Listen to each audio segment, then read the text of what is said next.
শুধুমাত্র ভারতেই যে মোহাম্মদ ইউনূসের নিন্দা হচ্ছে এমনটা নয়, তার নিজের দেশে, যে দেশকে তিনি গণতন্ত্রপ্রিয় দেশ হিসেবে নতুন করে নাকি গড়ে তুলবেন বলে এসেছিলেন বলে দাবি করেছিলেন, আদতে তার নিজের দেশেই তাকে চোখে চোখ রেখে ধর্মীয় সংগঠনগুলোর সঙ্গে যখন তিনি বৈঠক করেছেন, সর্বধর্ম সম্প্রদায়ের সঙ্গে বৈঠক করবেন বলেছিলেন, কিন্তু কয়েকটি সংগঠনের সঙ্গে যখন তিনি বৈঠক করেছেন সেই সময় ফরহাদ মাজহার, যিনি একজন ধর্মীয় চিন্তক, লেখক এবং রাজনৈতিক বিশ্লেষকও বটে সে দেশের, তিনি একেবারে চোখে চোখ রেখে মোহাম্মদ ইউনূসকে বলেছেন যেভাবে চিন্ময় কৃষ্ণ প্রভুকে গ্রেফতার করা হয়েছে তাতে বাংলাদেশের নাম গোটা বিশ্বের কাছে বদনাম হয়েছে, এভাবে বদনাম করা হচ্ছে বাংলাদেশকে, জঘন্য দেশ হিসেবে উঠে এসেছে গোটা বিশ্বে বাংলাদেশ। এই ঘটনার পর থেকে বসে বসে শুনেছেন মোহাম্মদ ইউনূস।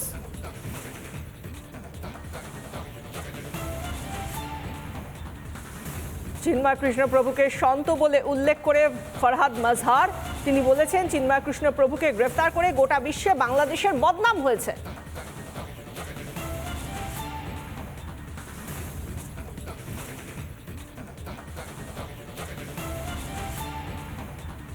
সরাসরি ইউনূসের চোখে চোখ রেখে চিন্ময় প্রভুর মুক্তির দাবি করেছেন।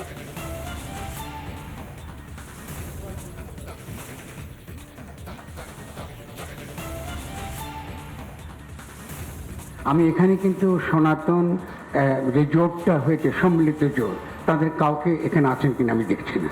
কারণ বাংলাদেশের এখনকার সংকটে সবচেয়ে গুরুত্বপূর্ণ যারা আছেন তারা হলো সনাতন যে জোট, সম্মিলিত জোট তারা, এবং তাদেরই যে নেতা চিন্ময় কৃষ্ণ দাস, তিনি ইতিমধ্যে সরকার তাকে গ্রেফতার করেছেন রাষ্ট্রদ্রোহিতার অভিযোগে। এখন রাষ্ট্রদ্রোহিতা একটা কিন্তু ব্রিটিশ আইন, এবং আমরা কিন্তু জুলাই গণঅভ্যুত্থানের পরে এই ধরনের আইন নাগরিকত্ব প্রয়োগ হবে এটা কিন্তু আমরাও আশা করি না। যাতে একজন ব্যক্তি এখানে আপনার তার বিরুদ্ধে অভিযোগ করেছে, যে অভিযোগে করা হোক না কেন, তিনি একজন একটা বিএনপি, তিনি একজন সদস্য, এবং সে সদস্য করেছে, পরবর্তীকালে বিএনপি আবার তাকে বরখাস্ত করেছে, তার দল থেকে বহিষ্কার করেছে, কিন্তু তার এই মামলাটা তোলা হয়নি। ফলে আমি আপনার কাছে বিনীতভাবে জানতে চাই আমাদের মাননীয় প্রধান উপদেষ্টার কাছে, চিন্ময় কৃষ্ণ দাসকে এখানে আপনার গ্রেফতার করা হলো, তার আইনি ভিত্তিটা কী ছিল, এবং আমি নিজে ব্যক্তিগতভাবে চিন্ময় সঙ্গে কথা বলেছি, এবং আমার তাকে কোনোভাবেই বাংলাদেশের রাষ্ট্রদ্রোহী বলে মনে হয়। এই যে একটা বড় বিপদের মধ্যে আমরা বাংলাদেশকে ফেলে দিয়েছি, আজকে যে ভাবমূর্তি নষ্ট হয়েছে আমাদের, এখানে বাংলাদেশকে একটা জঘন্য দেশ হিসেবে, যেখানে সংখ্যালঘুরা নিরাপদ নয়, এইভাবে আমরা আমাদের কাছে সারা পৃথিবীতে আগে করা হচ্ছে। অথচ এই ধরনের লোকদেরকে, চিন্ময় যিনি যে সন্ত, তাকে নিয়ে আজকে সারা পৃথিবীকে বলতে পারতাম যে বাংলাদেশের সংখ্যালঘুরা আপনার মতো আপনার অনিরাপদ নয়। আমি শুধুমাত্র বিনীত অনুরোধ জানাবো যে চিন্ময় কৃষ্ণ দাসের বিরুদ্ধে সত্যিকারের কোনো অভিযোগ না থাকে, প্রথম কাজ হচ্ছে তাকে মুক্তি দেওয়া। ফরহাদ মাজহার যেভাবে বললেন, একেবারে সন্ত বলে উল্লেখ করলেন চিন্ময় কৃষ্ণ প্রভুকে, এবং সেই সঙ্গে বললেন বাংলাদেশ গোটা বিশ্বের কাছে এমন একটা নিন্দনীয় উদাহরণ তৈরি করে রাখছে যেখানে এটা চোখে আঙুল দিয়ে দেখানো হচ্ছে যে সে দেশে সংখ্যালঘুরা একেবারেই সুরক্ষিত নয়। সেই জায়গা থেকে এর পরের যাকে আমরা শুনলাম, এই যে এই ধর্মীয় সংগঠনগুলোর সঙ্গে যে বৈঠক করেছেন মোহাম্মদ ইউনূস, সেখানে ফাদার রোজারিও সরাসরি চিন্ময় কৃষ্ণ প্রভুকে ভাই বলে সম্বোধন করে বলেছেন তাকে যে গ্রেফতার করে রাখা হয়েছে এটা একটা খুব খারাপ উদাহরণ হিসেবে গোটা বিশ্বের কাছে তুলে ধরা হয়েছে, একটা দানবিক উদাহরণ হিসেবে তুলে ধরা হয়েছে। লজ্জার ইতিহাস সৃষ্টি করে গোটা বিশ্বের কাছে এক দানবিক উদাহরণ সৃষ্টি করছেন ইউনূস। বৈঠকে ইউনূসকে চিন্ময় প্রভুর মুক্তির দাবি জানান, চিন্ময় প্রভুকে ভাই সম্বোধন করেন ফাদার রোজারিও। এরপরও চোখ খুলবে না ইউনূস সরকারের? ফাদার রোজারিও কি বলেছেন মোহাম্মদ ইউনূসকে শুনুন। এবং আমাদের মধ্যে একজন খুব জোরালোভাবে বলেছে, যেটা আপনারা শুনতে আগ্রহী, যে আমাদের যে ভাই, স্কনের যে ভাই যাকে আটক করা হয়েছে, সে আইনগতভাবে যেন তার জামিনের বিষয়টা বিবেচনা করা হয়, যদি আইনে পথ খোলা থাকে তার জামিনের বিষয়টা যেন চিন্তা করা হয়, কারণ জামিন পাওয়া এটা আমাদের অধিকার। এবার ভারতীয় পণ্য বর্জন করে দোকানের উদ্বোধন করছেন কে? না বিএনপি নেতা রুহুল কবির রিজভী।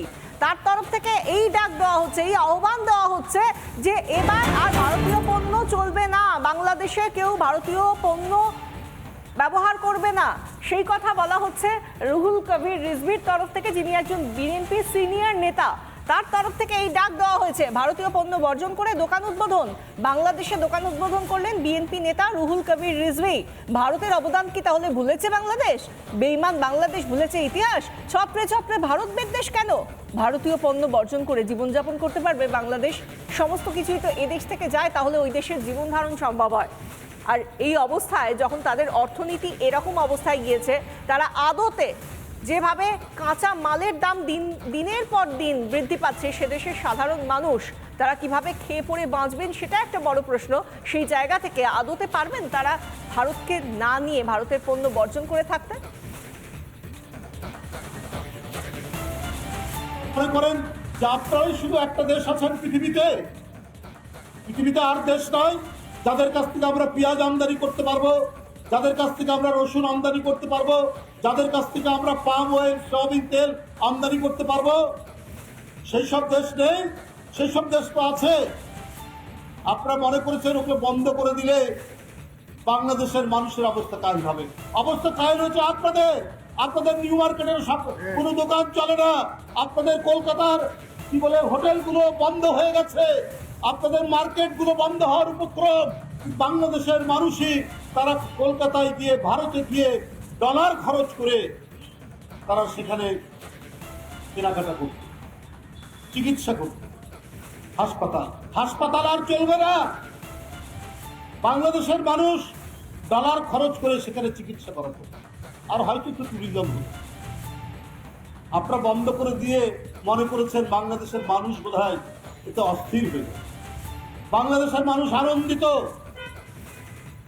আপনাদের চাইতে বাংলাদেশ যে একটি দেশ, এই দেশের আয়তন এবং লোক সংখ্যা অনুযায়ী আমাদের অনেক মেডিকেল কলেজ আছে, আমাদের অনেক হাসপাতাল আছে। আমরা বাংলাদেশি পণ্য আমরা কিনে হব ধন্য। নিজেদের উৎপাদিত, এই যে এখানে অনেক শ্রমিক দাঁড়িয়ে আছেন, তারা যে শ্রম দিয়ে উৎপাদন করে, আমাদের ব্যবসায়ী, আমাদের যে সমস্ত কাপড়ের দোকান, আমাদের যে সমস্ত পণ্যের দোকান, টুথপেস্ট, টুথব্রাশ, সাবান, তারপরে নারিকেল তেল, সরিষার তেল, আমাদের দেশের ব্যবসায়ীরা, আমাদের দেশের মিল মালিকরা যেটা উৎপাদন করে আমরা সেটাই ব্যবহার করব, সেটাই বিক্রি করব। আমরা কারো দিকে ফিরে তাকাবো না, কারো দিকে আমরা চাইবো না। হ্যাঁ, এই গ্লোবালাইজ পৃথিবীতে একে অন্যের সাথে লেনদেন হয়, বাণিজ্য হয়, কিন্তু যারা ঘৃণা করে আমাদেরকে, যারা আমাদের দেশের প্রতি আগ্রাসন চালাতে উস্কানি দেয়, তাদের সাথে আমরা কোনো ব্যবসা বাণিজ্য করতে চাই। নানা ধরনের কন্টেন্ট দেখার জন্য লাইক করুন, শেয়ার করুন আমাদের ফেসবুক পেজ, সাবস্ক্রাইব করুন আমাদের ইউটিউব চ্যানেল। পাশাপাশি অন্যান্য ব্রেকিং নিউজের জন্য অবশ্যই চোখ রাখুন রিপাবলিক বাংলায়।